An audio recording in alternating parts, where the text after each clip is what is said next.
So,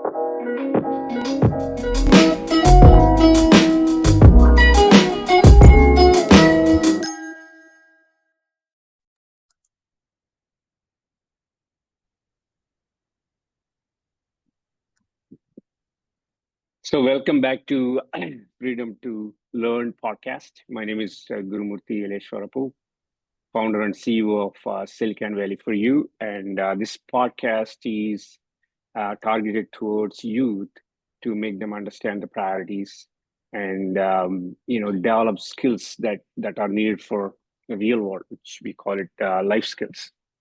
So we bring in very successful guests as onto the podcast to share their journey and also some of the things they are doing at very high level, and so that youth can learn from it and then see what really works for them, and while they are trying to figure out their academics. So with that, so please press on the like button and subscribe, and you'll get a lot of these videos your way. So today we have one of the special guests whom I know for many years now. I don't even remember, maybe 10 plus years. And he's very successful entrepreneur, but in the social entrepreneurship. And he's a community leader.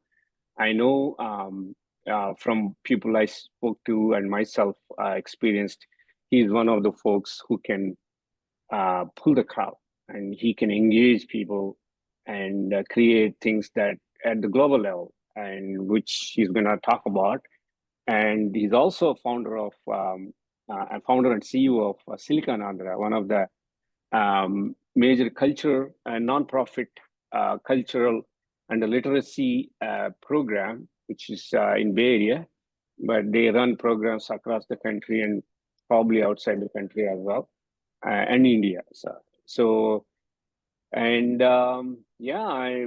without any further ado, I like to introduce Mr. Anand Kuchibhotla, and so welcome, Anand. Thank you, Gurumurthy. So yeah, for starters, right? Like we you probably know by now. You must have gotten this question quite a few times. We all grow up in India, come to US, and join some tech industry or doctor, and then build some company or work for a bunch of companies and make a lot of money. And either you go back. That's how we think. People want to go back, never go back. But long story short, that's the general mindset, right? So can you tell our audiences about yourself, how your journey started in India, how you ended up in US, and then how you launched this program? I'm born and brought up in a lower middle class family in a small town called Machilipatnam in Andhra Pradesh, also popularly known as Bandar, famous for Bandar laddus. My father somehow experimented and didn't send me to elementary, middle, or high school. He sent me to a Vedic Pathashala where I learned Vedam from a guru.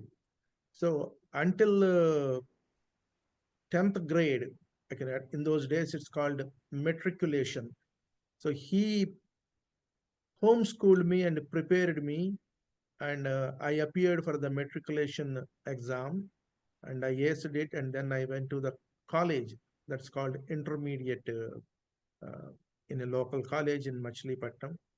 I did my MPC, mathematics, physics, and chemistry, and those days there are only 4 engineering colleges, unlike now the 400 or 4,000 colleges. So I didn't, my father desperately wanted me to become an engineer, and I didn't get a chance at the time because there was only Andhra University, Venkateswara University, Usmania University, and JNTU. That's all. No private colleges.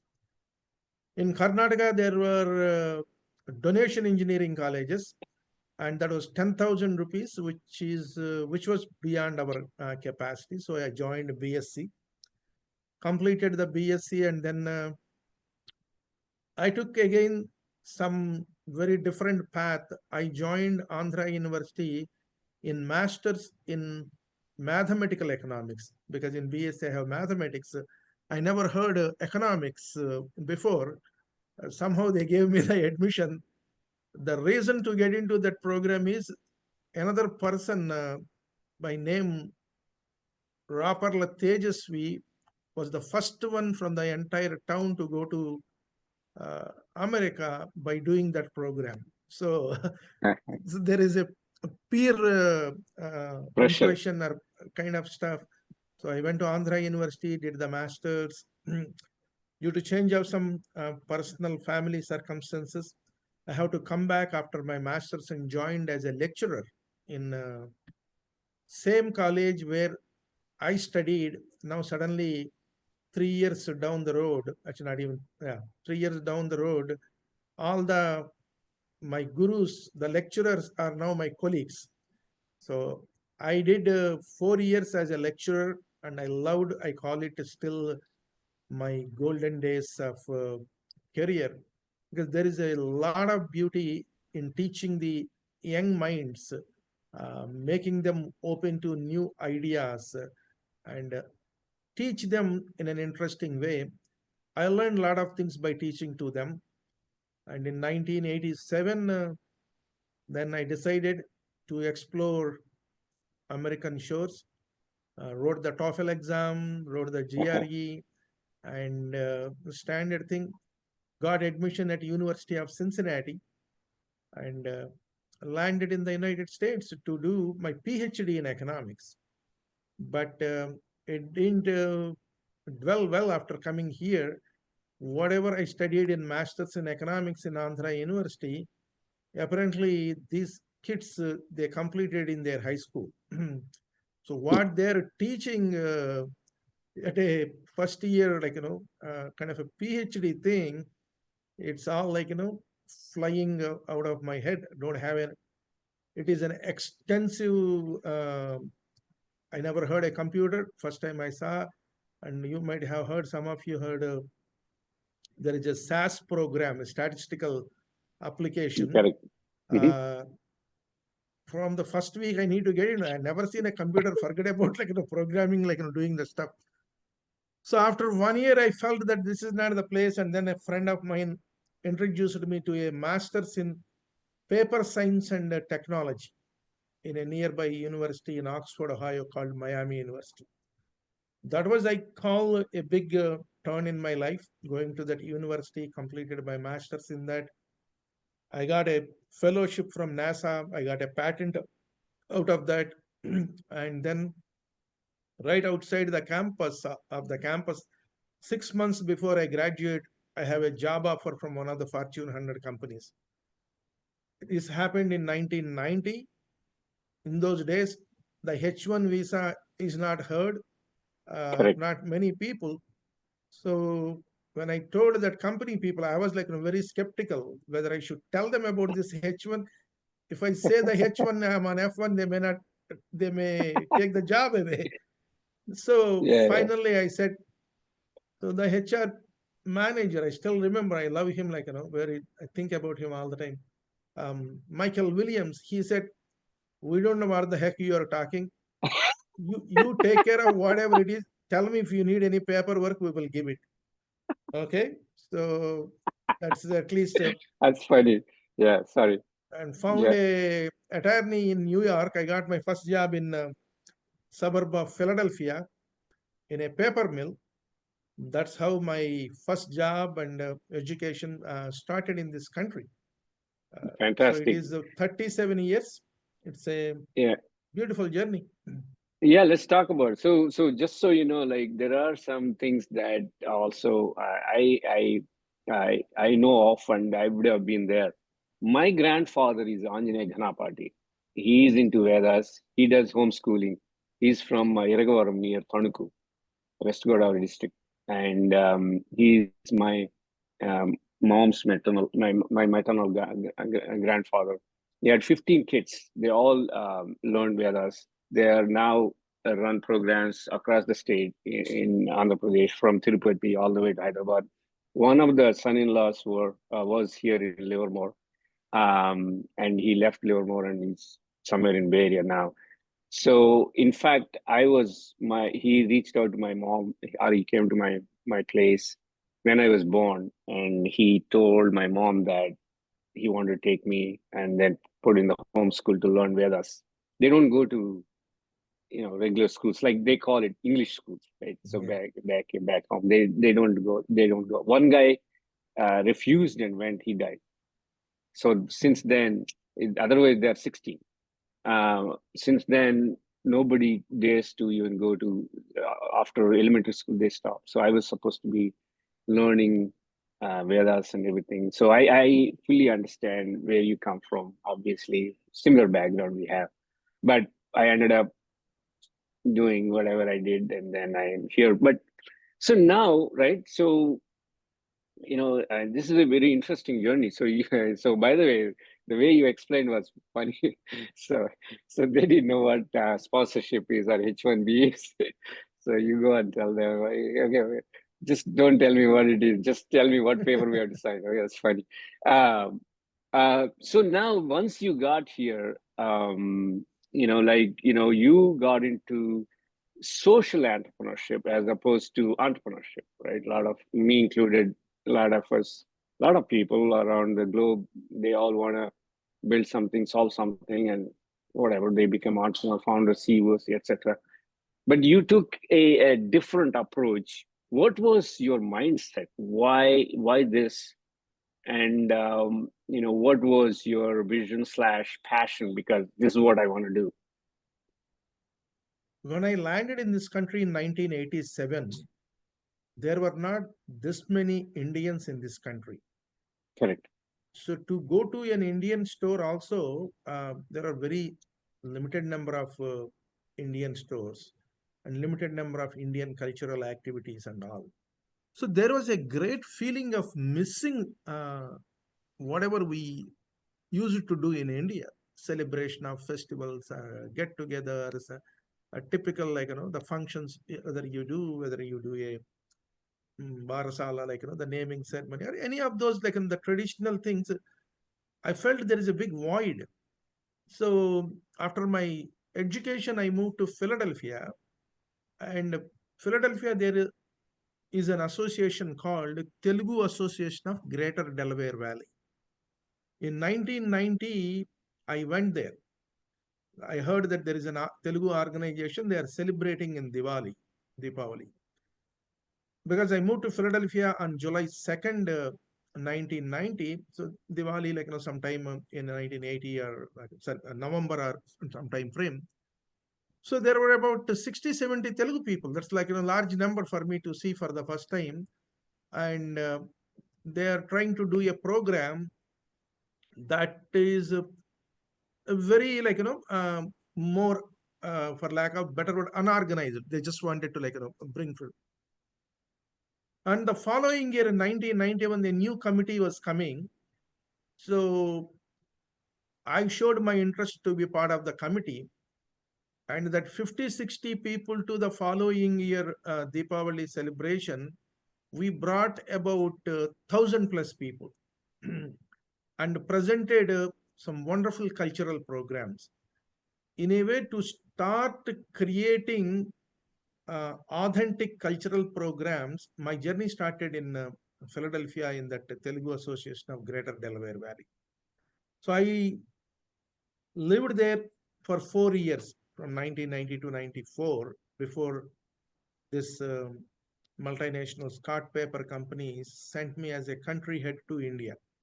So those 4 years have done something not many Telugu organizations ever attempted. We did a Telugu drama competitions, Telugu folk dances competitions, attracted. They became kind of a talk of the country because nobody ever attempted. Everybody did their in small cocoons, local programs. So we changed that dimension. And then 94, at the peak of doing these things, I was sent to India for 4 years. So I went to India. Imagine a guy who never spoke a one sentence in English until landed in this country. And because of my accent, I was asked several times to repeat what I said. And suddenly now I'm a country head for a Fortune 100 company to establish their operations in India. It's a it's a dream come true. It's a huge challenge. Suddenly I'm in the kind of hot seat. No mobile phones. Uh, the only way to communicate is from yellow telephone booths to my headquarters here in Philadelphia. Because to get a phone in those days, there is some scheme called OYT, if I remember the abbreviation correct, own your telephone. You need to pay some 30,000 or 50,000 rupees. Then you will get in a few months instead of like in a few years. Uh, I so, think Tata did that, I think, if I'm right. Yeah. no, there was no Tatas. There's only uh, The Indian the telecom, yeah, okay. Indian I see. telephone industry, I guess ITI or something like that. The Right, only right. one phone company. In my last year, they launched the mobile phones. That having a mobile phone is your like a super elite group. Me being in Pune, I got the first Nokia phone. Like it used to be this thick. Uh, they picked because you being a country head of a Fortune 100 company, there is a lot of glamour and media coverage, the Financial Express, Business Today, all those like Business India. Used to do a lot of stories and all. And then I came back. Spent 1 year in Atlanta, and then moved to Silicon Valley. So something happened in 2001. Attended one program hosted by somebody else. Avadhanam is a exclusive literary item performed by the Telugu people. So they did that Avadhanam, and that one Garikipati Narasimha Rao garu, who is a Sahasravadhani, Right. he was not treated properly in that event. Like he was disturbed many times and all. Like that program is mainly focused on cine music. So I felt bad. I never saw a Avadhanam in and he was like mercurial that day Yes, when I saw. yes. So I came back here, and then somebody said he wants to come to West Coast. When somebody comes to one program, they want to tour around. So I got the call that would you like to host him in somebody's basement? I told them this is West Coast, no basements are here. But let us see. They gave a date, and then no, we should do something. These beyond these movie-oriented Tollywood, Bollywood stuff. Focus on pure Telugu culture, literature, and traditions.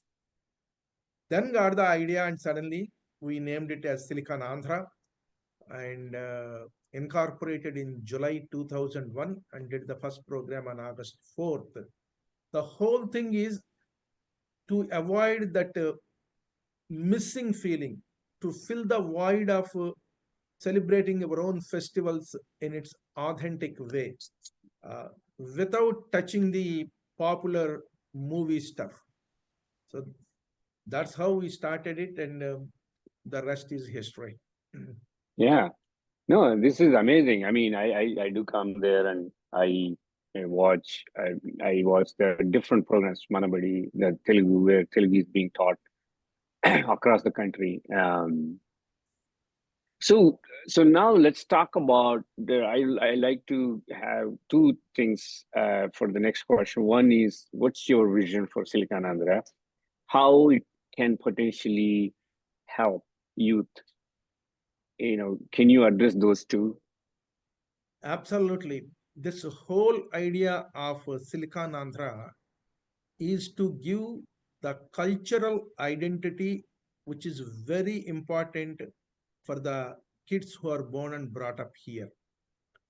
Even after few centuries, our brothers are called Black Americans, African Americans, Hispanic Americans, Asian Americans. So whatever it is, you will have a title in front of your Americanized, even their citizen. So then, if you look at all of them, there is a Hispanic Heritage Month, there is a Black Heritage Month. Like, they really celebrate. They really celebrate their roots. They really take pride in what their heritage is. So it is high time that we also need to create that kind of confidence, because you are differentiated or segregated or identified depending on the color of your skin. Very unfortunate, but we can change those things. 100%. Given that, Yeah. how could I take pride? I'm an Indian. My parents are from, have, like, the Indian heritage. I'm a young kid, young man of Indian descent. Let's take it pride. We don't need to pretend of which we are not. So that is Yeah. the entire focus for these people. So what do we do? First thing, they need to know their roots. The language is the most important thing. So we started with the language, we started with the music, we started with the dances, we started with the instruments, and we helped them to understand the festivals, the celebrations, the rituals, and all. So the goal for it is they can take pride and have the self confidence to be what they are. That's the entire mission. So we are into the 24th year, 24th year, and we helped more than 100,000 kids go through our Telugu language program called Manabadi. And we see the confidence they have, like, highly successful people. They read Telugu, they write Telugu, they speak Telugu in different levels, but that is what we have accomplished. So we wanted to take it to the next level and reach to more and more and more people outside India. Today we have huge presence in US and Canada, and outside in 12 other countries. So we want a lot of Indians beyond Telugu people. We have a university now that focuses on everything that is Indian. So we want to take these things and to the mainstream to share with them the greatness of thousands of years old Indian knowledge systems. So the vision is to share with the world what is good for the community, because India has the philosophy that was developed centuries ago. Sarve Janas Sukhino Bhavantu. Lokas Samastas Sukhino Bhavantu. Not just on this planet, but there are other planets also. Uh, our culture wishes them well for everybody. So that message we would like our next generation youth be the torch bearers.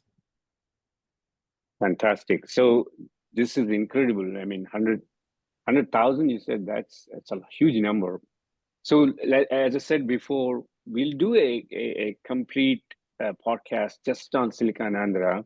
And because you have a lot of cultural programs, it's a university now. And in fact, I do have some thoughts, general ideas about what else can be done for all these folks. Maybe I'll meet with you, in person, and then we can chat about it. And Always. I'm incorporating some of them, but I'm very passionate about it, and also it's very important. You already know, and we are a partner with a few other. We'll discuss all that. But now for this podcast, I just wanted to, now that you are empowering youth in many ways, and also you are giving identity to the youth from India or certain regions of India, and you're doing all that. So for somebody who is sitting there doing some kind of degree, or going to some school and either has a dream of doing something like this, or absolutely no clue what they want to do. And in there we have all those cases. And because the point I'm trying to make is that there is a academics, and there is a real world, and there is a gap, right? Some excel in one and some don't, and then some excel in both. Some don't excel in academics, they do really well in a real industry. So for somebody like who wants to build their careers on social entrepreneurship, what guidance or what tips would you like to give? America is the land of opportunity. The world needs a lot of social entrepreneurs, and actually, the rules of the game are the same, whether it is a for-profit entrepreneurship or for a non-profit entrepreneurship. The challenges are the same. Uh, in a typical Silicon Valley startup, the Silicon Andhra idea was discussed with two of my friends around a dining table. Today, this is a multinational corporation. The only thing is a multinational non-profit corporation. Uh, Frankly, there is a Telugu saying that says Ravi Astaminchani British Samrajyam. If you have heard, the Right, yeah, same way yeah, of course. today in the Silicon Andhra operational areas, we can proudly say Ravi Astaminchani Silicon Andhra Samrajyam, because 24 by Fantastic. 7 some or other activities happening. We have built a big 200-bed hospital in Kuchipudi village that offers 24 by 7 different time zones, different university classes, Marwadi classes, music things. So we all could discuss these in the in a more detailed and how we could make it. Absolutely. Uh, but definitely, there is a lot of opportunities. It gives immense satisfaction. If I had as I said, I just didn't come from lower background. I became a multinational company country head. From there, giving up all that career and coming to a non-profit world, uh, financially, absolutely, I didn't make even a anything. I still live in a small rented place, but the impact I was able to make it. From America to Andhra, that gives me immense satisfaction. Why do you make money? Why do you make a company successful?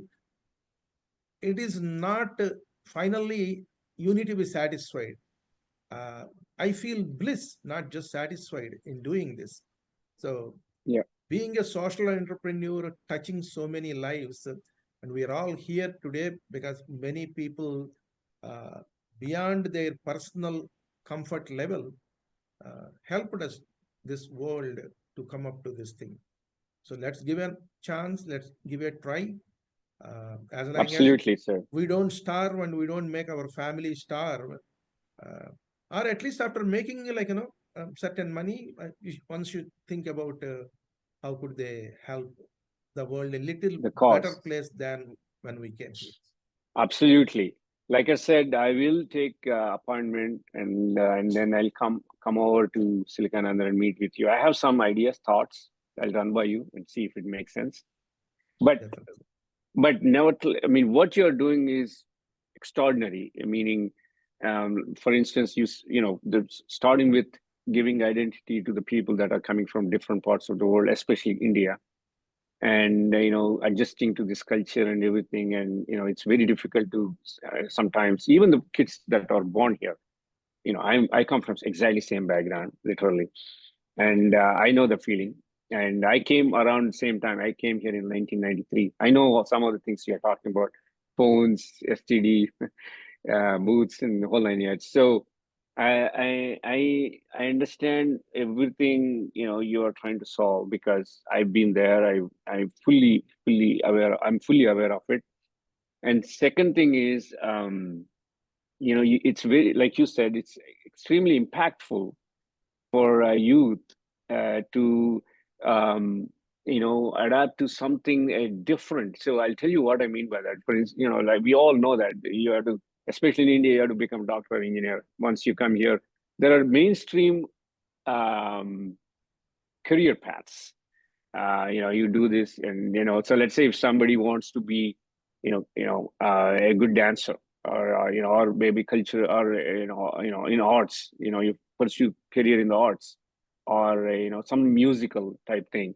Unless they're gifted and they go and sing in Bollywood or something, that's different. But there is tendency to question their choices, and you are providing some at least a home for some of those folks to pursue their passion, so to speak.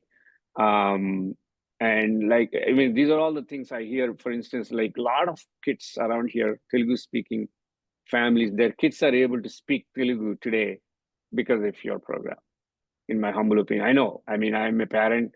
We can speak Telugu as much as you want at home. They're not gonna. They don't talk. So I know how exactly that goes, and keep doing what you're doing, sir. And like, yeah, you are absolutely right that at some point people have to start giving back, and this can be a opportunity for certain folks if they want to give it back. So with that, I like to conclude this podcast. As I said before, we'll set up another one. Like, we just talk exclusively about Silicon Andhra, and what are the different verticals, and you have language, cultural activities. Now you have master's programs, if I'm right. You have a university basically, and then how you're empowering them, how that translates to better results for youth.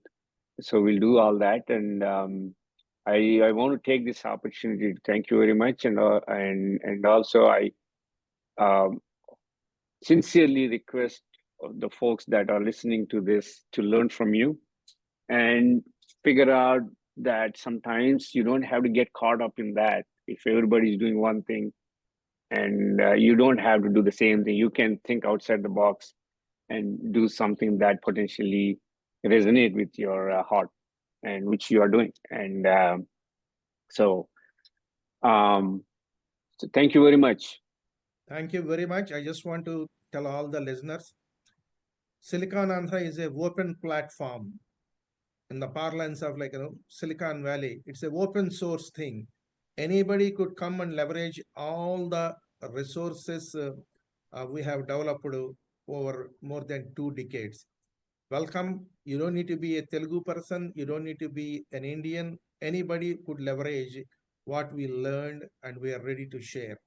All the best. Rock on. Thank you, Gurumurthy. Thanks, Sandy. I appreciate it. So